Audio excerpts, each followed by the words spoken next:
what are your plans for the off season and possibly playing or just doing individual workouts? Yeah, I mean, probably take a little bit of a break here, just for maybe a week. I don't really want to lose a ton of the stuff I've worked on, and just trying to get my body back to full health. You may think you already know the story of the most watched rookie season in the history of professional women's basketball. But what unfolded behind closed doors after the final buzzer tells a far more guarded and complicated tale. Fans witnessed the sold-out arenas, the shattered viewership records, the exploding jersey sales, and the millions of dollars suddenly pouring into a league that had fought for decades to gain mainstream attention. Yet almost no one noticed the quiet shift in power happening deep inside the Indiana Fever organization. A 22-year-old phenomenon stepped into a struggling rebuilding franchise and, almost overnight, became the center of its entire economy. Now she is no longer simply following instructions or smiling politely for the cameras. After surviving a grueling, controversial, and physically punishing debut season, the undeniable golden goose of women's basketball has begun turning the tables on the very executives who drafted her. And she isn't requesting small off-season adjustments. She is pushing for a complete structural overhaul. With unprecedented leverage and the full attention of the sports world focused on her every move, she has quietly presented a list of firm, non-negotiable conditions the front office must meet if they want the most profitable era in franchise history to continue. The days of keeping her head down, absorbing brutal contact, and carrying the weight of the chaotic organization are over, and the new standards she has delivered are sending shockwaves through the highest levels of the league. But to truly grasp the magnitude of these demands, you have to confront the harsh reality that forced her to make them in the first place. From the instant she stepped onto the professional hardwood, a massive target followed her everywhere. Fans saw the blindside collisions, the hostile elbows away from the ball, and the blatant cheap shots that often went unpunished as officials hesitated to blow the whistle on established veterans. Opponents weren't just offending aggressively. They were sending a message to the rookie suddenly dominating headlines, endorsement deals, and national television slots. Early in the season, when a rival guard from the Chicago Sky leveled her to the floor before an inbound pass, the silence from her own bench echoed louder than the hit itself. No immediate retaliation, no veteran stepping in to confront the aggressor, and the front office allowed the narrative to spiral while their franchise centerpiece faced the media alone. That passive culture is now finished. The first demand on her off-season agenda is something the organization failed to provide during her rookie year: unquestioned physical protection. She has made it clear the team must bring in a true enforcer, a tough veteran willing to handle the dirty work and shield the point guard at any cost. She understands her health is the single force keeping arenas packed and generating millions for Indianapolis, and she refuses to endure another season of punishment without someone on the roster making opponents think twice before delivering another cheap shot. Yet the physical toll on the court was only part of a much larger frustration.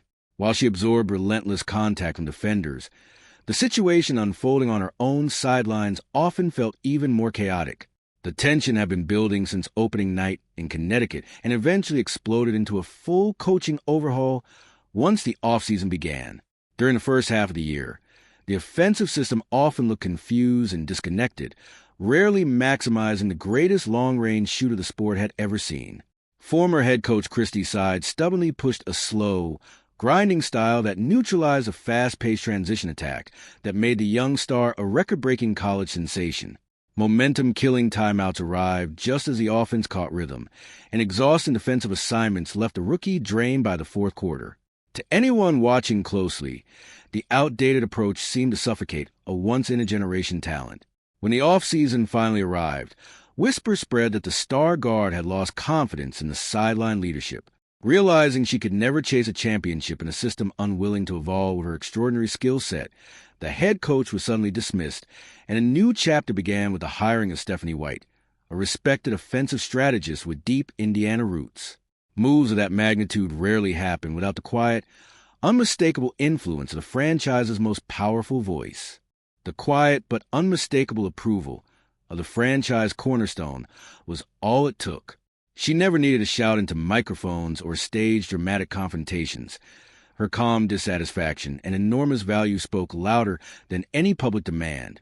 forcing the organization to dismantle the coaching staff and bring in someone capable of running a modern, perimeter-focused offense. But the real shock came afterward, because replacing the voice in a huddle was only the first move in a much larger plan. With a faster, more aggressive coaching philosophy finally in place, her attention quickly shifted to the players sharing the floor with her, particularly one crucial free agent. Over the course of a long, exhausting summer, a powerful chemistry had developed between the rookie point guard and veteran shooting guard Kelsey Mitchell. After early struggles, the two eventually synchronized perfectly, forming one of the most dangerous backcourts in the sport, reading each other's movements effortlessly and dismantling defenses night after night. Yet Mitchell's contract expired at season's end, instantly making her one of the most coveted names on the market as rival super teams prepared aggressive offers. The Fever front office had long been known for cautious spending and tight contract negotiations, but the newly empowered star delivered a simple message: open the vault and pay whatever it takes. No lowball offers, no cap excuses, no drawn-out bargaining. She understood that losing her backcourt partner would destroy the momentum built during the late-season surge, forcing her to rebuild chemistry from nothing while facing relentless double teams every night. This was not a suggestion. It was an ultimatum. Management was instructed to secure the veteran guard, remove roster pieces that slowed the fast break system, and pursue additional floor spacing forwards in free agency. Another slow rebuild was unacceptable. She wanted a roster built for immediate championship contention. And just as executives wrestled with the financial pressure of meeting those demands, a looming threat appeared across the league. A newly launched 3-on-3 league called Unrivaled began aggressively recruiting elite talent with massive salaries, equity stakes, and a revolutionary business model traditional basketball could not match. Founded by influential veterans, the venture wanted the biggest star in the world as its centerpiece and was reportedly ready to present a Lionel Messi-level financial offer to secure her signature. The league would operate during the winter off-season, creating a powerful alternative that sent tremors through the established order. By quietly keeping that opportunity within reach, never confirming it, never rejecting it, she gained enormous leverage. And as that possibility hovered in the background, her organization suddenly realized that if her demands on roster construction, coaching direction, and on-court protection were not met exactly as promised, the future they believed was guaranteed could vanish overnight. She could easily take her transcendent talent, her millions of devoted fans, and her immense marketing power straight to a rival league, doing that would allow her to bypass the traditional off-season promotional duties expected by the Fever, effectively holding the franchise's entire winter marketing machine hostage. It's a calculated, ice-cold business move, using the mere possibility of her absence to make sure the front office moves exactly the way she wants. In many ways, she placed a loaded weapon on the negotiating table, leaving the organization with little choice but to bend to her demands. But that leverage wasn't only aimed at reshaping the roster or influencing the coaching staff. It was also directed squarely at the people holding the microphones and crafting the headlines. The relentless media storm surrounding her rookie season became something the sport had never experienced before, and the organization's early failure to shield her from toxic narratives created serious tension behind the scenes. Nearly every post-game press conference felt like a trap filled with strange questions, subtle insults, and reporters desperate to spark viral controversy for clicks. Boundaries were crossed constantly. Awkward gestures, inappropriate comments, and repeated attempts to manufacture racially charged rivalries with other rookies. Through all the chaos, the team's public relations staff appeared frozen, leaving a 22-year-old superstar alone in front of a hungry media mob. She was forced to defuse cultural and political flashpoints by herself, maintaining composure while absorbing wave after wave of pressure from people eager to exploit her name for their own narratives. That chaotic open-door policy is now finished. One of her major conditions moving forward is a complete overhaul of media access and the organization's PR strategy. She has demanded strict vetting of credentialed reporters, tighter limits on locker room access, and a communications team that acts like a protective fortress rather than a polite welcoming committee. She refuses to become the unpaid spokesperson for every cultural debate surrounding the league. Her role is simple: score points, break assist records, and win games. And she has made it clear that if the organization cannot protect her peace of mind off the court, She will impose a full media blackout and stop speaking publicly altogether. That demand for respect also extends far beyond the press room and into the most sacred space in professional sports, the locker room itself. When she first arrived at training camp, the hierarchy was built on outdated traditions where rookies were expected to stay silent, carry veterans' bags, and remain submissive no matter how much talent or global attention they carried. Across the league, there was a noticeable undercurrent of resentment, an unspoken frustration that this young newcomer was suddenly receiving fame, charter flights, massive shoe deals, and endorsement contracts many veterans had chased for years without reaching. Early whispers, passive-aggressive podcast remarks from retired legends, and subtle on-court slights all seemed designed to remind the rookie of her place. Veterans rolled their eyes at mistakes, offered backhanded compliments on national television, and at times appeared to freeze her out of key offensive possessions. But enduring that tense, isolating atmosphere didn't break her confidence.